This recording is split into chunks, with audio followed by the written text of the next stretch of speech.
India और पाकिस्तान के दरमियान जब से मैच हुआ है उसके बाद कंट्रोवर्सीज जो अब आ रही हैं और पीसीबी ने आईसीसी को एक किस्म की धमकी दी थी कि हम जो है मैच का बॉयकॉट करने जा रहे हैं यूएई के अगेंस्ट, और अगर हमारी डिमांड ना मानी गई तो हम जो है वो पूरे के पूरे एशिया कप का बॉयकॉट कर देंगे।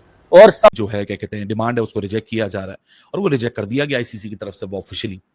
अब पीसीबी के ऊपर सारी नजर है, क्या करना है, बाइकआउट करना है, एंड गेम क्या है बाइकआउट का, एक फैसला लिया जाए, अभी लिया जाए, इसी लम्हे लिया जाए और वो फाइनल फैसला हो। इफ एंड बट्स वाले खासी अच्छा खासा एशिया कप जो वो चल रहा था, अंदर से रंडी रोने ने मचा दिया कि वो बाइकआउट का जी, हैंडशेक नहीं हुआ तो हम बाइकआउट कर देंगे। मुझे लगता है कि हैंडशेक से बड़ी बात थी कि हम हारे थे। हैंडशेक के पीछे हार को मत छुपाया जाए, एक तो बात ये है। दूसरी, आपको पता है कि पीसीबी ने फिर उस हैंडशेक को आगे लेके बड़ी बात की, ट्वीट्स किए, ईमेल्स की, लेटर लिखे गए और आईसीसी के आगे डिमांड रख दी कि भाईजान मैच रेफरी एंडी बाइक्राफ्ट को अगले एशिया कप के आगे जितने भी मैचेस हैं उसमें रिमूव किया जाए।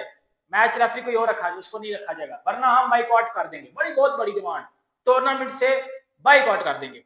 फिर क्या होता है? फिर वही होता है जो भी मैं बताने लगा।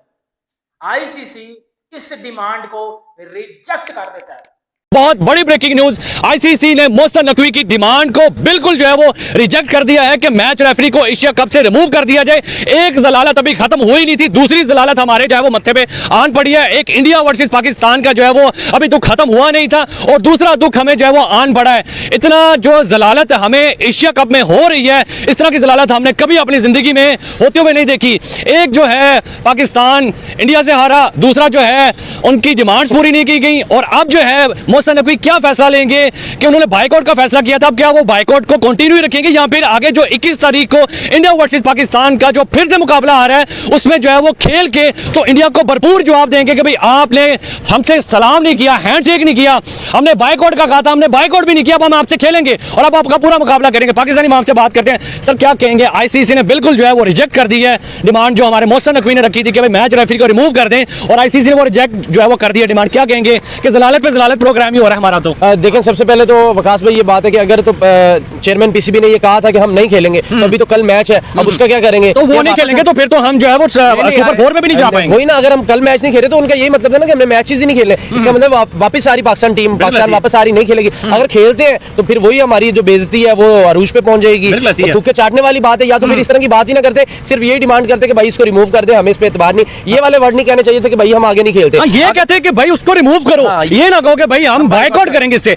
अब बाइकआउट का कह दिया, बाइकआउट का कह के फिर दोबारा से एंट्री मारेंगे तो मतलब कि जलालत का मतलब कि पूरी बुक ही हमारे नाम लिखी। बिल्कुल ऐसे ही है। मुझे नहीं लगता कि पाकिस्तान बॉयकॉट करेगा, फिर से कोई यू टर्न लेना पड़ेगा। इतना बड़ा इवेंट से बॉयकॉट नहीं कर सकते। अब तो कह दिया, अब तो करना पड़ेगा। फिर इंडिया को फिर फुट डाउन कर देना चाहिए था जब इतना ही रिटेलिएशन था। ये तो ऐसा लगता है कि जो अवाम का सेटबैक आया उसमें मरहम रखने के लिए हम शेक हैंड नहीं करेंगे, हम मैच जरूर खेलेंगे, हम सेम ग्रुप में भी रहेंगे, क्योंकि at the end of the day जो ब्रॉडकास्टर है वो भी इंडियन है और ऑब्वियसली पैसे भी कमाने हैं। कादिर, मीडिया मैनेजर ने कुछ रिपोर्ट की खबर, वो क्या खबर रिपोर्ट की मीडिया? अच्छा, सिनेरियो ये है कि जब सलमान अली आगा गए थे टॉस के लिए तो वहाँ पर एंडी बाइक्राफ्ट जो हैं बैच रेफरी, उन्होंने बाकायदा तौर पर पहले कहा सलमान अली आगा को, तब मीडिया मैनेजर भी साथ थे, आप फुटेजेस में भी देख सकते थे, नईम गिलानी जो थे वो साथ चल रहे थे सलमान अली आगा के। तो तब दोनों को भी कहा गया कि आप लोगों ने कोई शेक हैंड नहीं करना और आपने रिकॉर्डिंग भी नहीं करनी। अच्छा। नईम गिलानी को जो है वो बाकायदा तौर पर एक इंस्ट्रक्शन पास की गई मैच रेफरी की तरफ से कि आपने कोई किसी किस्म की रिकॉर्डिंग नहीं करनी, तो आप दूर चले जाएं। अच्छा, उनको तो साइड पे कर दिया। फिर उसके बाद जो है वो एंडी बाइक्राफ्ट ने सलमान अली आगा को भी कहा कि रिकॉर्डिंग नहीं करने की कोई प्रूफ ही ना हो। एग्जैक्टली। अच्छा, वहां पर तमाम आपको पता है कि स्टाफ वो इंडियन है, ब्रॉडकास्टर्स इंडियन है। रवि शास्त्री खड़े थे जब टॉस हो रहा था, तो उस टाइम पर सलमान अली आगा को दोबारा कहा गया कि आपने शेक हैंड नहीं करना, ये इंडियन गवर्नमेंट की तरफ से इंस्ट्रक्शंस हैं। अच्छा, सलमान अली आगा ने आगे से जो हमें सोर्सेज बताते हैं कि उनको बाकायदा तौर पर उनकी कन्वर्सेशन हुई है उस दौरान कि भाई मैंने क्यों नहीं करना, उनको ये तो असूल है क्रिकेट के खिलाफ है, ये स्पोर्ट्समैन स्पिरिट के, तो ये गवर्नमेंट कौन होती है इंस्ट्रक्शंस पास करने वाली? ये एशियन क्रिकेट काउंसिल है। यहाँ पर एशिया कप हो रहा है और खेल में अगर आप सियासत इन्वॉल्व, ये बाकायदा तौर पर सलमान के मैं कोड कर रहा हूँ कि सलमान ने कहा ये खेल में ये इस तरह नहीं होता, तो आप जो है हमारी मैनेजमेंट से बात करें। तो उस दौरान जो था वो खैर सलमान जब जाते हैं टॉस के बाद प्रेजेंटेशन पे, उससे बातचीत करते हैं रवि से, तो फिर उसके बाद टीम मैनेजर जो है नवीद अकरम चीमा, उनके उनके साथ बात होती है, हेड कोच से बात होती है, और उस टाइम पर डिसाइड होता है कि हम लोग जो हैं वो, अगर इंडियन टीम वहाँ पर रुकती है, इंडियन टीम हमारे से मिलती है, तो हम ज़रूर एज ए स्पोर्ट्समैन स्पिरिट उनसे शेक हैंड ज़रूर करेंगे। अदरवाइज आपने देखा है सारी फुटेज दुनिया के सामने आई है, दुनिया इन पे थू कर रही है, तनकीद कर रही है कि जिस तरह ये भाग गए हैं, कमरे में जाकर ड्रेसिंग रूम में चले गए हैं और लॉक कर लिया है, मतलब ये एम्बैरेसमेंट है, ये एम्बैरेसमेंट है, ये उनके लिए एम्बैरेसिंग है। और नमस्कार दोस्तों, जय हिंद। दोस्तों, भारत ने जैसे पाकिस्तान को एशिया कप 2025 के मैच में हराया है और टीम इंडिया जीतने के बाद सीधी अपने देखिए ड्रेसिंग रूम में चली गई। ग्राउंड पर किसी से उन्होंने हाथ नहीं मिलाया, किसी भी पाकिस्तान से हाथ नहीं मिलाया। ये सब देखकर पाकिस्तानी पूरी तरीके से बौखला गए हैं। तनवीर अहमद तो बिल्कुल पागल हो गया है इस बात को देखकर। तनवीर अहमद का ये कहना है कि जैसे ये राजीव शुक्ला हैं, आईसीसी के चेयरमैन हैं, बीसीसीआई के अध्यक्ष हैं, जब कभी पाकिस्तान के चेयरमैन से मिले तो ये भी हाथ ना मिलाएं। मतलब वो तो तनवीर अहमद पूरी तरीके से पागल हो गया है।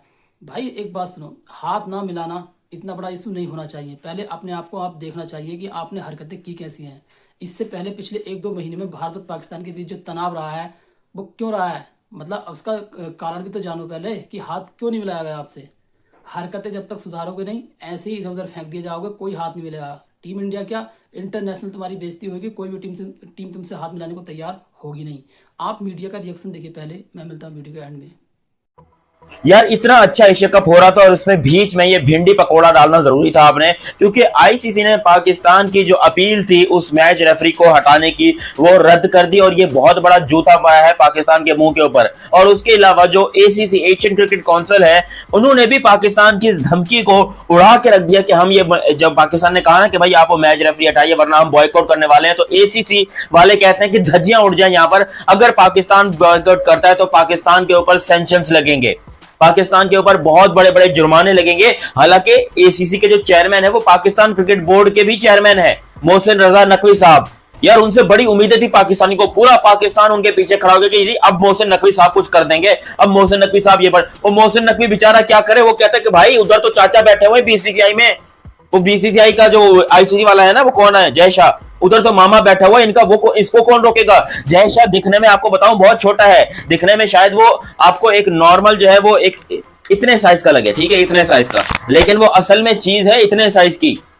जय शाह को आपने हल्के में लिया हुआ है, यकीन करो वो इतने साइज का आपका कान के अंदर जाके आपको लगता है छोटी सी आवाज है, वो फाड़ के रख देता है। इसलिए उसके साथ तो पंगा लेना नहीं था, सबसे पहले आपने गलती यहाँ पर कर ली।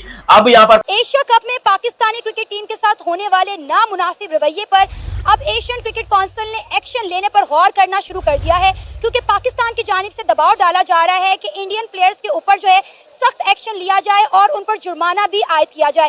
साथ ही साथ पाकिस्तान की तरफ से मुतालबा किया जा रहा है कि रेफरी को रिप्लेस किया जाए, क्योंकि टॉस के दौरान रेफरी दोनों टीमों के कैप्टन से ये दरख्वास्त कर रहे थे कि भाई आपने हाथ नहीं मिलाना। लिहाजा पाकिस्तान ने अब ये प्रोटेस्ट करना शुरू कर दिया है कि जब तक रेफरी को चेंज नहीं किया जाएगा पाकिस्तान एशिया कप का कोई भी मैच नहीं खेलेगा। इस सारे मामले पर पाकिस्तानी अवाम का क्या रद्द-ए-अमल है, आइए जानते हैं। इंडिया और पाकिस्तान का मैच तो खत्म हो गया है, लेकिन मुझे लगता है कि इंडिया और पाकिस्तान की एक नई जंग का आगाज हो चुका है। मैच जीतने के बाद इंडियन क्रिकेट टीम के कैप्टन सूर्या कुमार यादव ने इनडायरेक्टली प्रेस कॉन्फ्रेंस में ये कहा कि पाकिस्तान क्रिकेट टीम जो है वो एक दहशतगर्द मुल्क से ताल्लुक रखती है, इसलिए हमने इनके साथ हाथ नहीं मिलाया। सर क्या कहना चाहेंगे, सोशल मीडिया पर एक नई जंग का आगाज हो चुका है इंडियन क्रिकेट टीम के कैप्टन सूर्या कुमार यादव की इस प्रेस कॉन्फ्रेंस के बाद। बिल्कुल सना, हमने वो जो प्रेस कॉन्फ्रेंस सुनी, सूर्या कुमार यादव को जिस तरह बताया गया था वो वैसे वैसे उन्होंने बोला कि जी पहलगाम का उन्होंने जिक्र किया। मेरे ख्याल से खेलों के मैदान में ये जिक्र नहीं बनता था। अब देखिए, पाकिस्तानी जो मैच हारे हैं ना भारत से, अपने खेल को ना सुधार कर, क्रिकेट पे ध्यान ना देकर ना इधर उधर की बातें करने लगे हैं। अब रीजन क्या ढूंढ रहे हैं सबसे बड़ा हार का, कि सब हाथ नहीं मिलाया। अबे हाथ नहीं मिलाया क्या मतलब होता है, हाथ नहीं मिलाया तो उससे तुम मैच हार जाओगे, मतलब क्रिकेट पे तुम्हारा फोकस है नहीं। हाथ नहीं मिलाया भाई, हाथ तो जानबूझ कर नहीं मिलाया टीम इंडिया ने। कौन तुम्हारे साथ हाथ मिला सकता है जब तुम्हारी हरकतें ही ऐसी होंगी, कौन भूल सकता है भाई, पिछली घटना को कौन भूल सकता है। इसके बाद भी तुमसे हाथ मिलाए तो हमसे बड़ा बेवकूफ कौन है यार। एक तरीके से टीम इंडिया ने यहाँ पर पाकिस्तान को 2 बार हराया, मैच में हराया और इसकी इंटरनेशनल बेइज्जती करके हराया। अब लोग जानेंगे यार पूरे विश्व में कि पहला ऐसा मैच हुआ है जिसमें दोनों खिलाड़ियों की टीमों के बीच हाथ आपस में शेक हैंड नहीं हुआ। उसका सबसे बड़ा रीजन क्या है वो जानेंगे जब उनको पता चलेगा यार कि हैंड शेक क्यों नहीं किया गया। जब वो जानेंगे इसका रीजन तो एक तरीके से वो सही कहेंगे कि यार टीम इंडिया ने इनके साथ सही किया, हम भी इनकी जगह होते तो यही करते। कम से कम इनको इनकी असली औकात तो पता चल रहा है अब, और ऐसे इनको पता चलना चाहिए। भाई हैंड शेक नहीं किया, उसका रीज़न देखो, पहले अपनी हरकतें सुधारो। इससे पहले क्या हैंडशेक नहीं होता था दोनों टीमों के बीच, हमेशा होता था, लेकिन इस बार यार ज़्यादा ही हद हो गई, इसलिए टीम इंडिया को ये सब करना पड़ा। और सलूट है यार सूर्य कुमार यादव को, जिस तरीके से उन्होंने यार पाकिस्तान के कप्तान के साथ बिहेवियर किया ना, देखा तक नहीं उसको, बहुत ही सही किया। आज के लिए बस इतना ही। वीडियो अच्छा लगा वीडियो को लाइक करना, कमेंट करना, हमारे यूट्यूब चैनल स्टडी 107 को सब्सक्राइब करना। मिलते हैं बहुत जल्दी एक नई वीडियो के साथ। जय हिंद।